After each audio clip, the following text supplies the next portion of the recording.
મિત્રો, સ્વાગત છે આપણું આજના તાજા સમાચારમાં ગુજરાત ઇનસાઇટ્સમાં। સૌપ્રથમ સમાચાર વિશે વાત કરીએ તો 26મી જાન્યુઆરી પહેલાં એલર્ટ કરી દેવામાં આવ્યું છે ભારતને।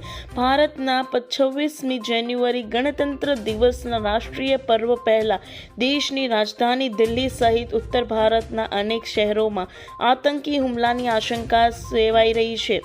ગુપ્તચર એજન્સીઓએ ગંભીર ચેતવણી જારી કરતા જણાવ્યું છે કે બાંગ્લાદેશી આતંકી સંગઠનો અને ખાલિસ્તાન સમર્થિત જથ્થો પાકિસ્તાની એજન્સી ISIની મદદથી દેશમાં મોટી તબાહી મચાવવાનું ષડયંત્ર રચી રહ્યા છે।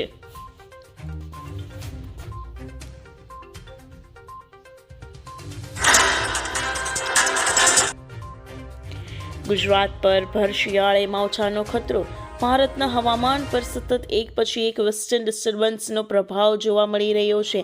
એક વધુ મજબૂત સિસ્ટમ ઉત્તર ભારત તરફ આગળ વધી રહી છે, જેના કારણે આવતા દિવસોમાં રાજસ્થાન, હરિયાણા, પંજાબ, દિલ્હી સાથે ગુજરાતમાં પણ હવામાન બદલાવાની સંભાવના છે। હવામાન શાસ્ત્રીઓના મતે 23 જાન્યુઆરીથી ગુજરાતમાં તેની અસર શરૂ થશે।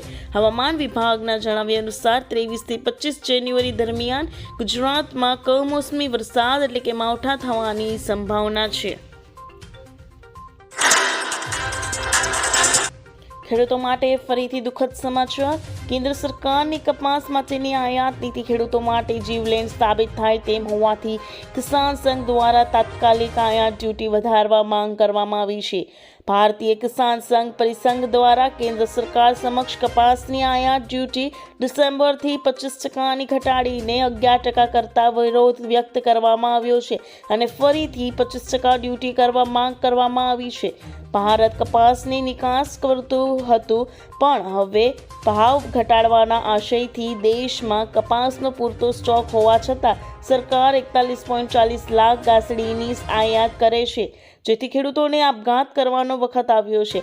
વળી ખેડૂતોને હેક્ટર દીઠ 90,000 જેટલો ખર્ચ થાય છે અને તેની સામે ટેકાના ભાવની આવક માંડ અડધી થતી હોવાથી ખર્ચ પરવડતો નથી। કેન્દ્ર સરકારે આ બાબતે વિચારણા કરી નથી। નીતિ નહીં બદલે તો ખેડૂતો માટે પરિણામો સારા નહીં આવે।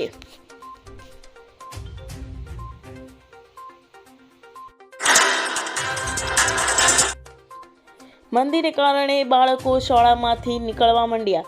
ભારત પર અમેરિકન પ્રેસિડેન્ટ ડોનાલ્ડ ટ્રમ્પે નાખેલી 50% ટેરિફને કારણે ગુજરાતના જીવાદોરી સમાન હીરા ઉદ્યોગની સમય ઝાંખી પડી છે અને એનીમાંથી અસર વિવિધ સ્કૂલોના ક્લાસરૂમો સુધી પહોંચી હોય એવું લાગે છે। અધવચ્ચે સ્કૂલ છોડનારા વિદ્યાર્થીઓની સંખ્યામાં એકાએક વધારો થયો છે। ટ્રમ્પની ટેરિફને કારણે હીરા ઉદ્યોગમાં નિકાસને માંથી અસર પડવાથી ભારતના ડાયમંડ સિટી સુરતને અસર થઈ છે।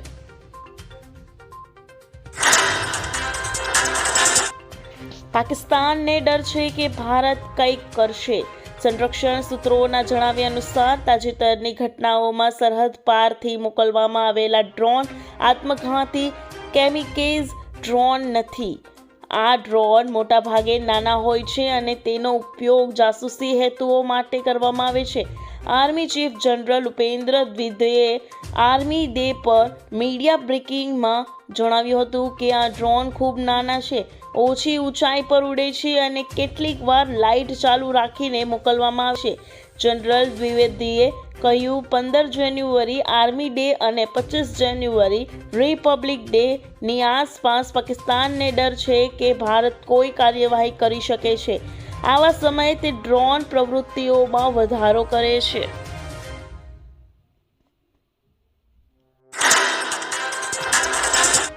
–2024માં થવાનું છે કંઈક મોટું, આગમવાણી।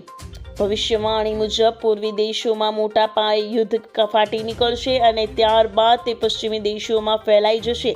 ચીન અને તાઇવાન વચ્ચે વધતા તણાવને કારણે આ યુદ્ધ આ વર્ષે માર્ચ અથવા એપ્રિલ મહિનાની આસપાસ થવાની આશંકા છે।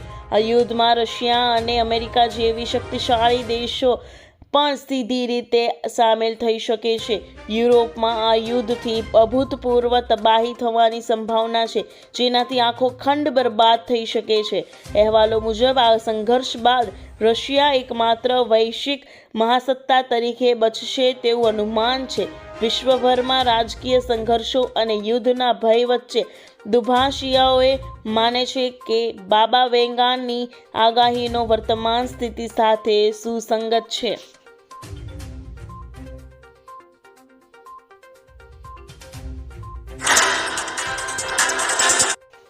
ભારત અમેરિકાના વ્યાપાર કરાર.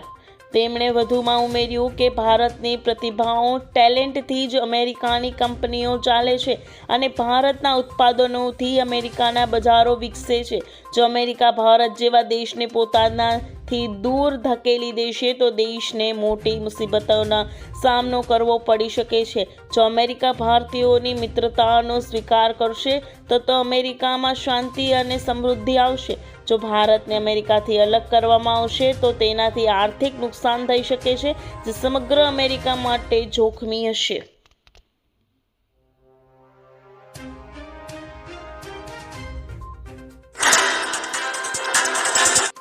ગોપાલ ઇટાલિયા પર જૂઠું ફેંકવાનું કારણ. નાગગઢના ગાડુમાં આ યાદીમાં ધારાસભ્ય પર જૂતું ફેંકવાના પ્રયાસને લઈ સતત ટ્વિસ્ટ સામે આવી રહી છે. જૂતું ફેંકનારનો પ્રયાસ કરનારા શબીર મીર નામનો યુવકે છેલ્લા 24 કલાકમાં 2 અલગ નિવેદન આપ્યા છે.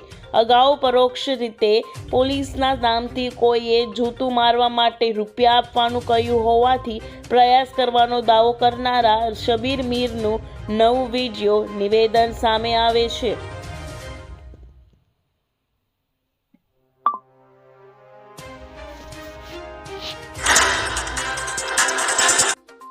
મુખ્યમંત્રીનું કહેવું છે કે સાચા લોકોને પરેશાન ન કરો. મુખ્યમંત્રી ભૂપેન્દ્રભાઈ પટેલની કડક ટકોર. કલેક્ટરો ઓફિસર છોડી ફિલ્ડમાં જાઓ, યોજનાઓમાં મોનિટરિંગો કરો. કલેક્ટરનો મુખ્યમંત્રીનું સૂચન. પ્રામાણિકતા, નિષ્ઠા, ક્ષમતા પર કામ કરો. સાચા લોકોને પરેશાન ન કરો. ભૂપેન્દ્રભાઈ પટેલની કોન્ફરન્સમાં કલેક્ટરોની ફિલ્ડ વર્કની સલાહ. જિલ્લા ટીમનું નેતૃત્વ સારા કામો માટે કરો. ગુજરાતમાં વહીવટી સુધારા. મુખ્યમંત્રીએ કલેક્ટરોને ઓફિસમાંથી બહાર આવવા કહ્યું.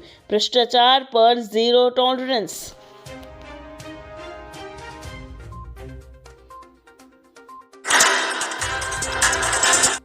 તો થઈ જશે લાયસન્સ રદ. માર્ગ પરિવહન મંત્રાલય દ્વારા તૈયાર કરવામાં આવેલા નવા ડ્રાફ્ટ મુજબ વારંવાર નિયમો તોડનારા અને ચલણની રકમ બાકી રાખનારાઓ વિરુદ્ધ સખત કાર્યવાહી કરવામાં આવશે. આ નવા ફેરફારોને મુખ્ય હેતુ લોકોમાં કાયદાનો ડર પેદા કરવો અને પેન્ડિંગ ચલણોનું નિકાલ લાવવાનો છે. 45 દિવસમાં લેવો પડશે નિર્ણય. નવા નિયમો મુજબ ટ્રાફિક મેમો મળ્યા બાદ વાહન માલિક પાસે 45 દિવસનો સમય રહેશે.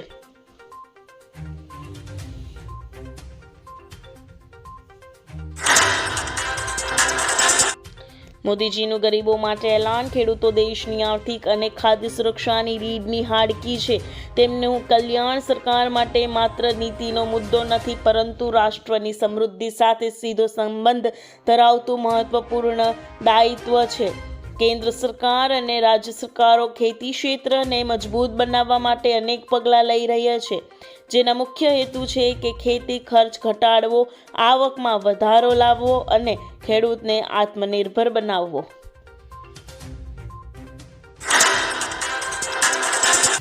સરકારી કચેરીઓનો સમય ફેરવવા માંગ.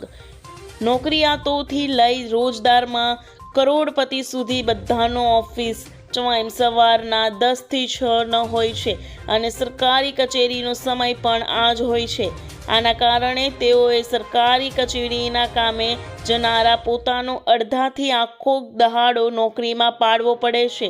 રોજમદાર તો તે જ દિવસની રોજી ગુમાવવી પડે છે. તેથી જો બપોરના 2 થી રાતના 9 વાગ્યા સુધીનો સમય રાખવામાં આવે અને આવી વધુ એક શિફ્ટ શરૂ કરવામાં આવે તો 6 વાગ્યા પછી છૂટનારા લોકો આવીને સરકારી કચેરીમાં તેમને જે કંઈ પણ કામ હોય તે પૂરું કરી શકે છે.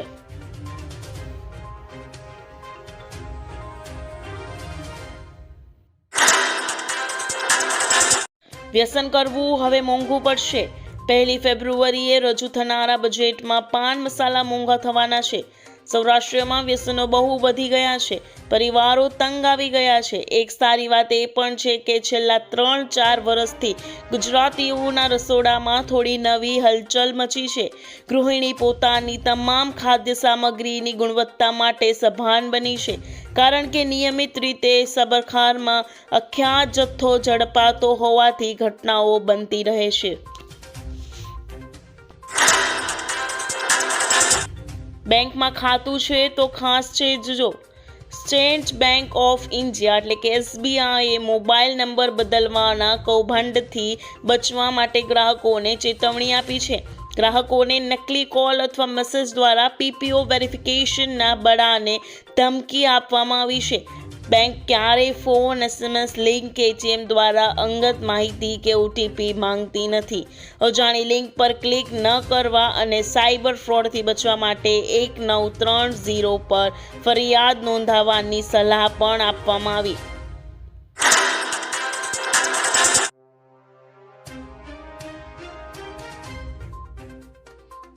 આધાર કાર્ડ, પાન કાર્ડના નવા નિયમો. UIDAIની સત્તાવાર વેબસાઇટ અનુસાર નકલી આધાર કાર્ડ બનાવનાર વ્યક્તિને 3 વર્ષ સુધીની જેલ અને 10,000 રૂપિયા સુધીનો દંડ થઈ શકે છે. વધુમાં મીડિયા રિપોર્ટ્સ પ્રમાણે નકલી પાન કાર્ડ બનાવવા પર 10,000 રૂપિયા સુધીનો દંડ અને 6 મહિના સુધીની જેલની સજા થઈ શકે છે. આવકવેરા વિભાગ પાસે પાન કાર્ડ સંબંધિત માહિતી છે. જો તમે મહત્વપૂર્ણ નાણાકીય વ્યવહારો માટે નકલી પાન કાર્ડનો ઉપયોગ કરો છો તો આવકવેરા વિભાગ તમારી સામે કડક કાર્યવાહી કરી શકે છે. આ બંને ખૂબ જ મહત્વપૂર્ણ દસ્તાવેજો છે, તેથી તમને લિંક કરવા જરૂરી છે. તો તમે લિંક નહીં કરો તો તમારી કોઈ પણ ક્રિયા આગળ વધશે નહીં, તો લિંક કરવા ફરજિયાત છે.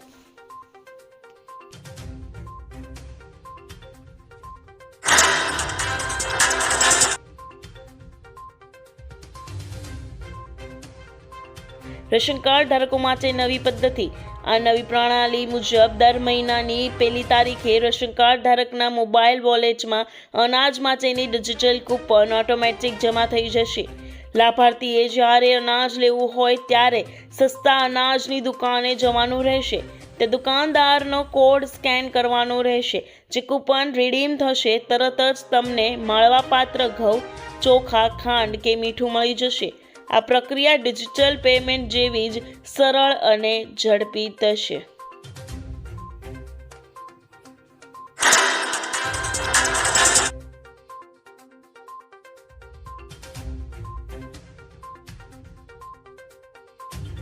ભાગીને લગ્ન કરવા હવે મુશ્કેલ થશે.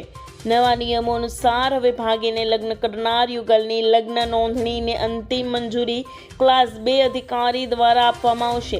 અત્યાર સુધી તલાટી કમ મંત્રી સીધી રીતે લગ્ન નોંધણી કરતા શક્યતા હતા, પરંતુ હવે ક્લાસ 2 અધિકારીની મંજૂરી વિના સીધા લગ્ન નોંધણી શક્ય રહેશે નહીં. તલાટી કમ મંત્રી પોતાની પાસે આવતી લગ્ન નોંધણીની અરજીની પ્રાથમિક પ્રક્રિયા પૂર્ણ કરીને તે ક્લાસ 2 અધિકારીને મોકલશે.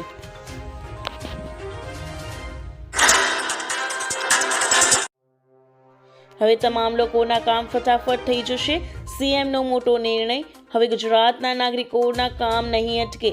32 સિટી સિવિક સેન્ટર્સની મહીસાગર જિલ્લાના બાલાસિનોર સાથે ભેટ આપી હતી. નગરોમાં વસતા નાગરિકોને મ્યુનિસિપલ સેવાઓ એક જ સ્થળેથી સરળતાઓથી મળી રહે તેવી સિટીઝન સેન્ટ્રિક સિવિલથી ઇઝ ઓફ લિવિંગ આશય આ સિટી સિવિલ સેન્ટર્સની સ્થાપનામાં રહેલો છે. ઓનલાઈન સુવિધા સરળતાએ મળે તે માટે વન સ્ટોપ શોપ તરીકે આ સિટી સિવિક સેન્ટર્સ કાર્યરત કરવામાં આવ્યા છે.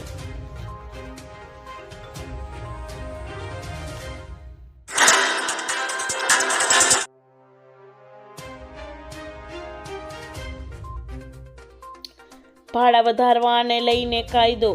શહેરોમાં ભાડા પર મકાનો આપવા હવે ખૂબ જ સામાન્ય બાબત બની ગઈ છે. ઘણા લોકો એવા છે જે ઘર ખરીદી શકતા નથી. આવા ઘણા પરિવારો હજુ પણ ભાડાના મકાનમાં રહે છે.